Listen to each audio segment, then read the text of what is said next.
Si De La Cruz yun, di ba? Usap-usapan dito na siya yung nagnanakaw dito sa eskwelahan natin. Paano hindi ka magtataka? Sobrang bilis tumakbo. Anong malay natin? Baka talaga naman nagnanakaw yun. Kayo, ingatan yung mga gamit ninyo kay De La Cruz. Baka kayo naman ang mabiktima ni De La Cruz. Tara na. Mandala talaga sa akin si De La Cruz. May nawala na naman ng gamit. Bakit kayo nagkakagulo dito? Etong si Mark na nakawan na naman daw. Si De La Cruz lang ang nagnakaw noon. Wala nang iba. Di ba sinabihan ko na kayo? Na itabi nyo mga gamit ninyo. Lalo na kapag katabi nyo si De La Cruz. Pag nakita ko yon, ipagtatanggol ko kayong lahat. Grabe naman si De La Cruz. Siya pala ang kumuha. Salamat, De Guzman, ha? Class, as I check my bag, nawawala yung cellphone ko dito. Ano raw? Nawawala yung cellphone ni ma'am? Ma'am!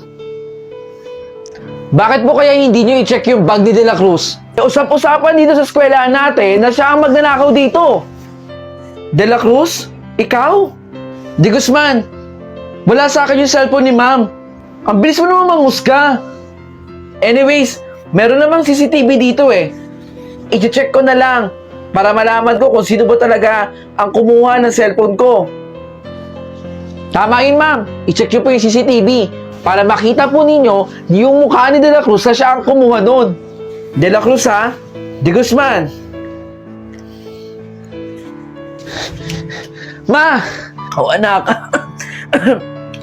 Andiyan ka na pala, anak. Kamusta po kayo?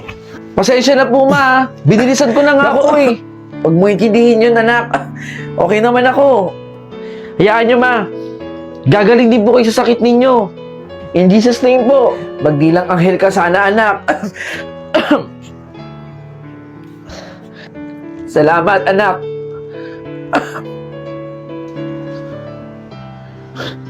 Ito yung gamit ni ma'am.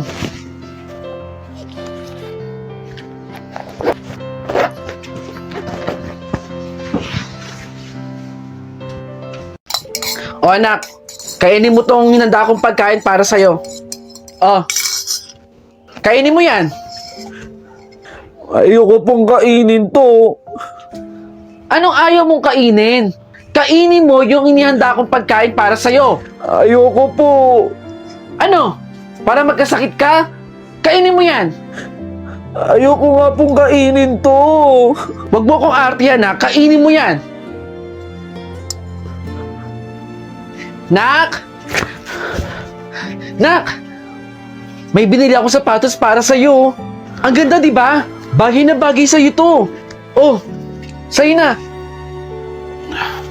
Bakit malungkot ka? Ayaw mo ba niyan? Akin na. Ibalik mo sa akin. Ibibigay ko doon sa kapitbahay natin. Hindi naman po sa ganun, ma. Hindi ka na lang maging grateful no? Binigay ko na nga sa'yo yung sapatos para may magamit ka. Tapos sisimangutan mo ako ng ganyan? Akin na. Ibalik mo sa akin. Dadali ko na lang sa kapitbahay baka sakaling ma-appreciate niya.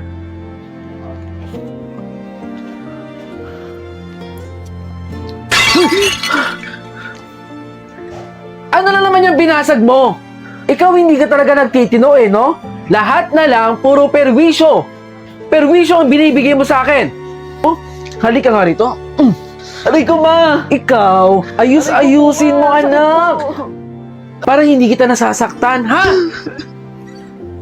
Lagi na lang ganyan.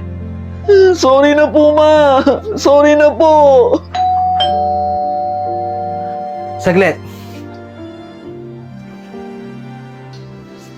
Mrs. De La Cruz, sino sila? Nandito po kami para bisitahin po kayo. Hindi na ulit kayo bumalik sa ating mental health center. Yung anak ko, Mrs. De La Cruz, 2 taon na pong patay ang inyong anak. Hindi siya patay. Anong pinagsasabi ninyo? Hindi pa siya patay.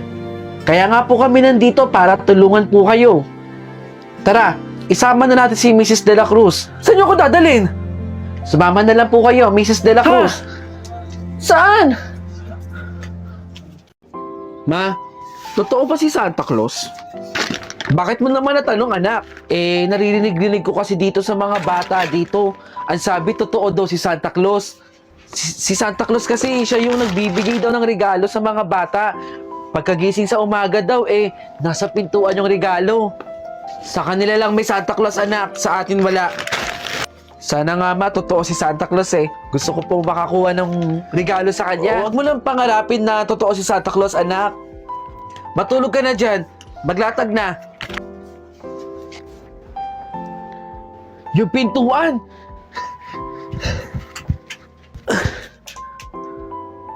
Wala.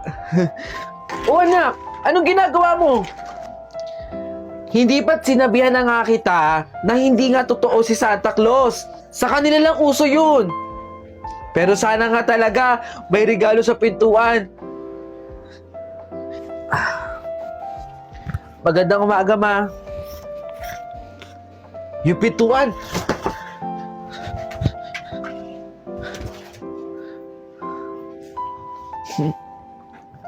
Wala pa din?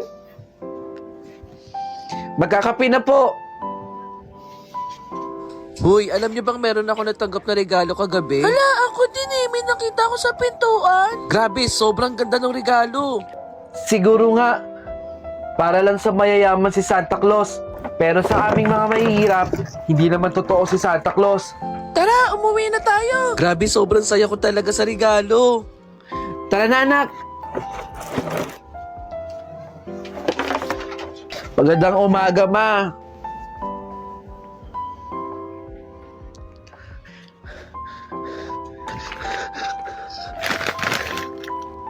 Totoo ba to? Dahil si Santa Claus na inantay mo ay kumita ng konting pera. Totoo nga si Santa Claus!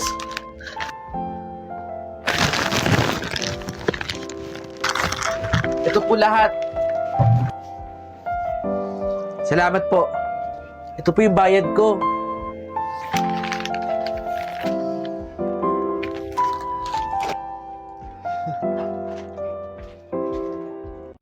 Okay, sige. Pakilabas na yung assignment ninyo. Ma'am? De La Cruz! Bakit late ka na naman? Ilang araw mo nang ginagawa yun sa klase ko, ha? At hindi ko maintindihan kung bakit ka nalilate. Ang lapit-lapit na ng bahay mo dito sa eskwelahan natin. Kaya walang dahilan para malate ka. Pasensya na po, ma'am. Sa susunod na malilate ka, hindi kita tatanggapin sa klase ko. Sit down! Salamat po, ma'am. De Guzman.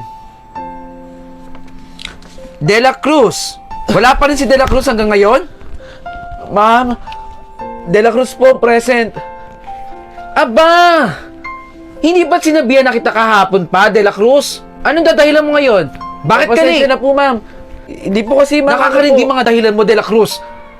Huwag kang aasa na mataas ang magiging grade mo sa akin, ha? Dahil puro ka late. Maupo ka na. Pasensya na po ulit, ma'am. Okay, class. Good morning. Kumpleto na ba ang lahat? Good morning, ma'am.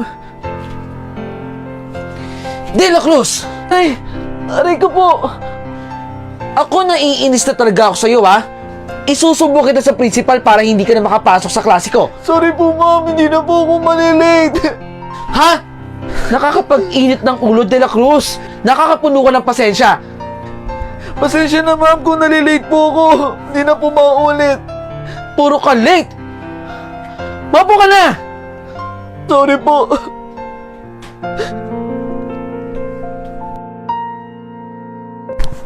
Pagbilang po ng 1 kilo nito. Opo, 1 kilo lang. Nay, dahan-dahan lang po ang lakad. Pasensya na kung parati ka